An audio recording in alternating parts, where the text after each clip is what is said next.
.gov/Cundinamarca brilla. Esta es la FM.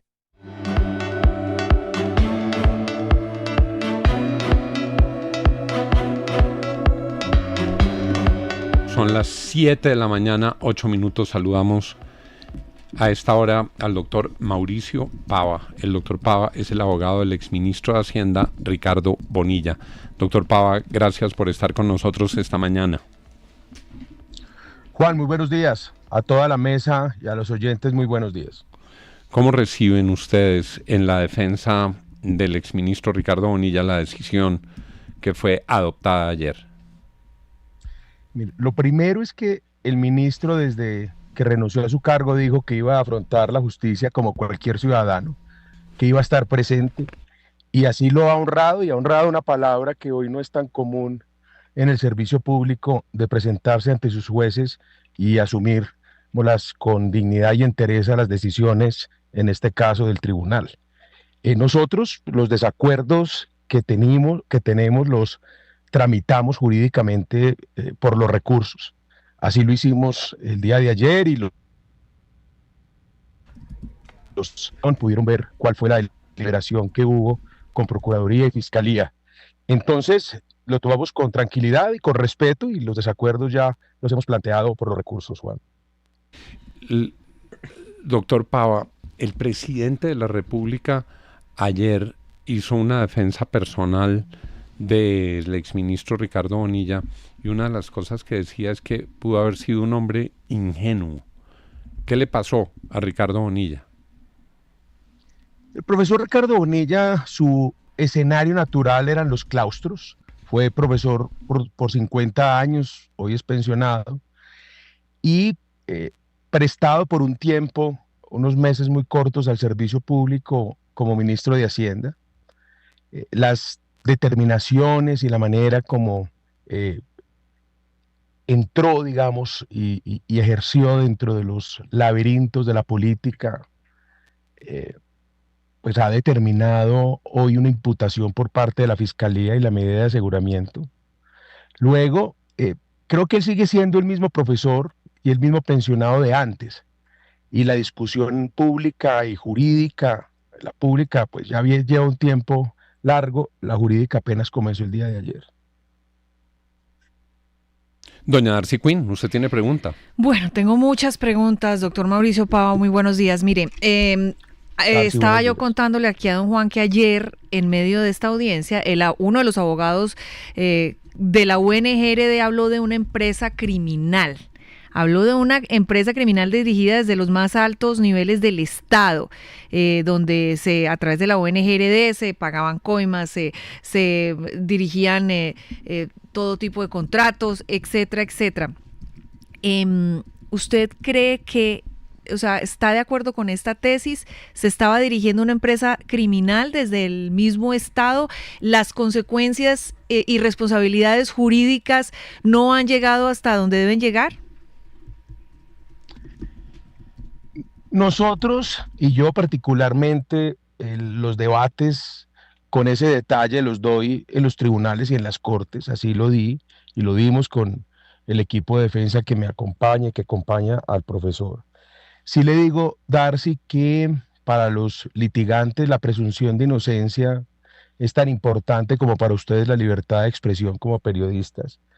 Luego, nosotros defenderemos a Ricardo Bonilla dentro de su presunción de inocencia hasta el final, hasta las determinaciones finales, de esa manera. Y ya, esa es la hipótesis de la Fiscalía, se la planteó al tribunal, algunos la acompañaron, otros no. Noten ustedes que la Fiscalía pidió detención domiciliaria, lo mismo hizo la Procuraduría, porque consideró, como consideramos nosotros, que el profesor Bonilla es una persona de edad, que no tiene antecedentes, que su profesión ha sido la de ser catedrático de universidades, y por un tiempo estuvo en el servicio público, y sí, prometió que iba a afrontar la justicia con dignidad y con responsabilidad, y así lo está haciendo. Entonces, esas son las discusiones que se están dando dentro del proceso, y creo que en una entrevista anterior yo les decía cuál era la tesis que que la defensa venía exponiendo, porque este eje temático no tiene nada que ver con comisiones, coimas, como las dicen, pues como se llaman prosaicamente, ni maletines con dinero. Este es un eje temático distinto donde se está dando la discusión si una tentativa de mermelada puede constituir delito o no. Doctor Pava, la tentativa de mermelada es que cuando uno se pregunta por qué la magistrada del Tribunal Superior de Bogotá decidió ordenar la cárcel, incluso sobrepasando la pretensión de la Fiscalía, que era casa por cárcel, pues hay que entender qué fue lo que pasó con Bonilla. ¿Por qué Bonilla? Y cuando uno se hace esa pregunta, pues indudablemente llega a los chats. Y en esos chats aparece el exministro Bonilla diciéndole al ex subdirector de la UNGRD que si estaban listos unos proyectos viabilizados, pero esos proyectos viabilizados en el rompecabezas eran para congresistas. Los congresistas estaban entregando los teléfonos de los contratistas, los números de a quienes se les debía entregar esos contratos, a cambio de recibir unos beneficios y de que el gobierno pudiera pasar unos créditos. Eso hoy no es evidente. Las pruebas sobre ese hecho del exministro de Hacienda no son evidentes. Lo primero es que ustedes de mí no oirán una mala expresión frente a ningún juez o magistrado del Poder Judicial, porque creo que lo primero que nos tenemos que tomar en serio como ciudadanos y como abogados, en el caso mío, es tratar con respeto las instituciones, cualquiera que sea, y no faltarles a esa corrección en el lenguaje, estemos en desacuerdo o no con alguna determinación.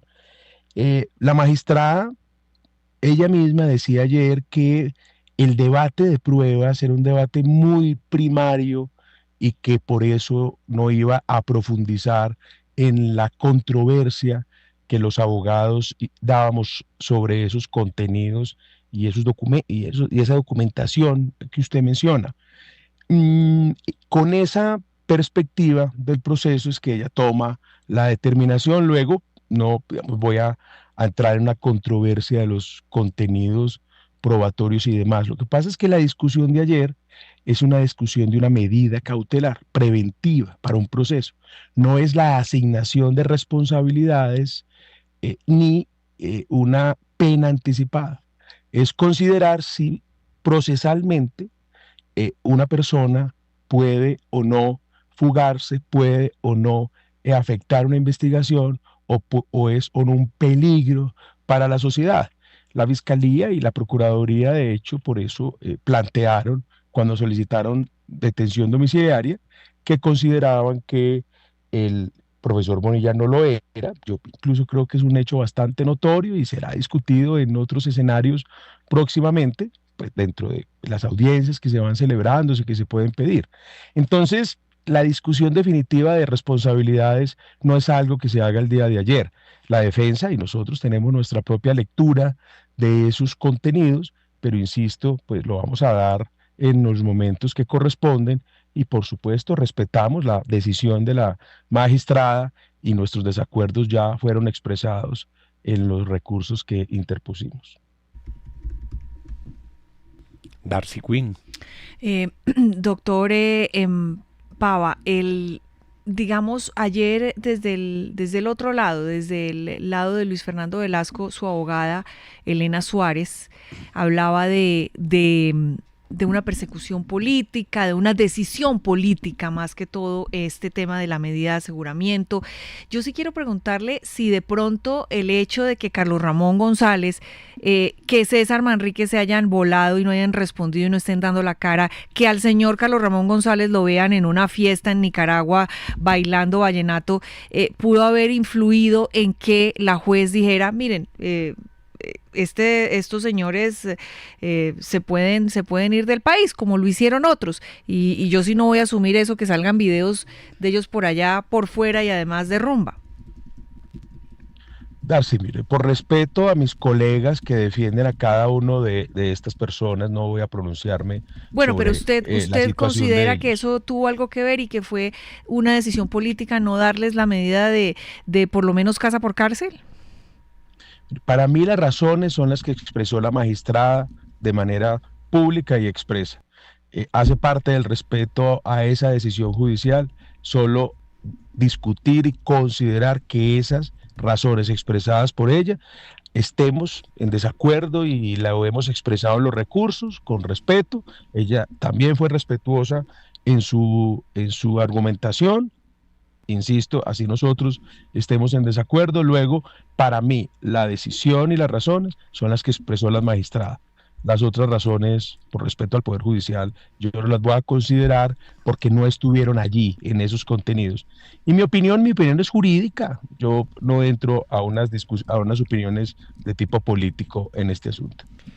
Abogado. Bueno, abogado, pero en este caso el tribunal sí le dio plena validez a testigos como Olmedo López, Sneider Pinilla y a María Alejandra Benavides, quien era incluso en su momento asesora de su jefe, del ministro Ricardo Bonilla.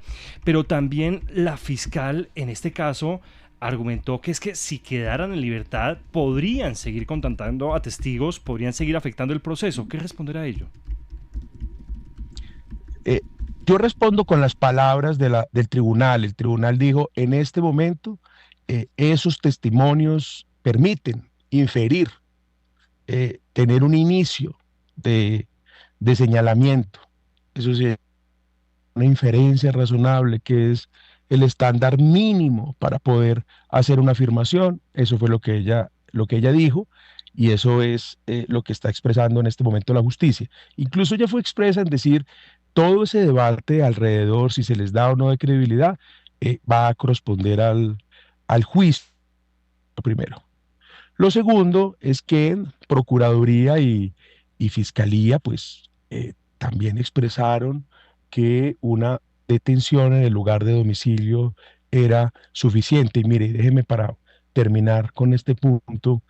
Yo normalmente no reviso redes sociales, ayer las miré viendo cómo se daba la discusión jurídica entre los abogados y entre las comunidades de abogados, y me sorprendió mucho uno de un abogado bastante conocido que decía que había que él echaría a cualquier procurador y que iban a ser despedidos todos los procuradores que pidieran un beneficio, gobierno del candidato que él acompaña. A mí me sorprendió mucho esto, porque yo entiendo la discusión pública y la necesidad de la comunidad que haya expresiones de justicia, pero para los abogados, como para ustedes, la libertad de expresión, la presunción de inocencia es vertebral, es estructural de la democracia. A las personas hay que tratar, mientras se presuman inocentes, como inocentes, en los términos de las discusiones o cuando estamos en los escenarios jurídicos. A mí me sorprendió mucho esto, porque yo creo que todos nos tenemos que tomar en serio principios como la libertad de expresión, la presunción de inocencia, o si no, nosotros como sociedad no vamos a tener futuro. Abogado, un par de correcciones. El presidente se refirió a su exministro de Hacienda como doctor en economía. Él nunca fue doctor en economía, sino que es cosas que se dicen ante la opinión pública como comillas para enternecer. Y lo otro, él hace mucho tiempo dejó de ser profesor de las universidades, ni doctor y profesor, no, es un buen columnista de la República porque conoce el aparato económico del país. ¿Usted dentro de sus clientes tiene algún otro personaje que esté siendo investigado o en proceso de este gobierno? Mire, no, yo por respeto a todos mis clientes no voy a discutir los procesos públicamente sobre ellos, pero sí le puedo decir que no, y me he referido a las palabras del presidente de la República y no me refiero a las discusiones de tipo pública de esa naturaleza. Yo me refiero solo en una discusión jurídica a lo que ha sido demostrado. Ha sido demostrado que el profesor Bonilla fue 50 años profesor de la Universidad de Colombia y que es jubilado. Entonces nadie ha dicho nada diferente. Él es un señor jubilado que duró 50 años como profesor de una universidad. Eso es todo. Ahora, el que ha sido profesor antes nunca dejará de serlo. Pero ¿quiénes son sus clientes de este gobierno que estén siendo investigados? Otros clientes, además de el exministro Bonilla. No los voy a discutir con ustedes y con usted, y con toda generosidad con este espacio que me dan y estas conversaciones que tenemos en este momento, pero no voy a discutir mis otros clientes en esta entrevista. Doctor Pava, son 7:23. Doctor Pava, ¿qué sigue en relación con este caso? ¿Cuáles son los inmediatos pasos a seguir? Hay varios niveles, Juan. El primero, este proceso imputaron hoy, la semana pasada, medida de seguridad. Hoy legalizan la detención, legalizan la captura, eso sucederá hoy. Posteriormente viene todo el trámite en el IMPEC y demás. Esa es una fase instrumental del proceso. Y en la fase de fondo, la Fiscalía seguramente con un escrito de acusación que tiene que presentar frente a la Corte Suprema en un par de meses, y la Corte después dispone una serie de audiencias para celebrar el juicio contra el profesor Ricardo Bonilla. Básicamente es eso. En los intermedios habrán otras audiencias, habrán peticiones de la defensa, la Fiscalía, otras peticiones, y eso es lo que va a ocurrir de aquí en adelante. Son las 7 de la mañana, 24 minutos. Le agradecemos al doctor Mauricio Pava, apoderado del exministro Bonilla, en este proceso de la unidad de gestión de riesgo. Ayer, cuando la prensa pidió las declaraciones del doctor Bonilla, él dijo que se refería a su abogado, y su abogado ustedes lo acaban de escuchar. Muchas gracias, doctor Pava, por haber estado con nosotros. Juan, a ustedes, Darcy, a todos los de la mesa por este espacio. Que estén muy bien. 7 de la mañana, 25 minutos. Mauricio Collazos, lo que nos acaba de decir el doctor Pava es que al exministro Bonilla le esperan varias semanas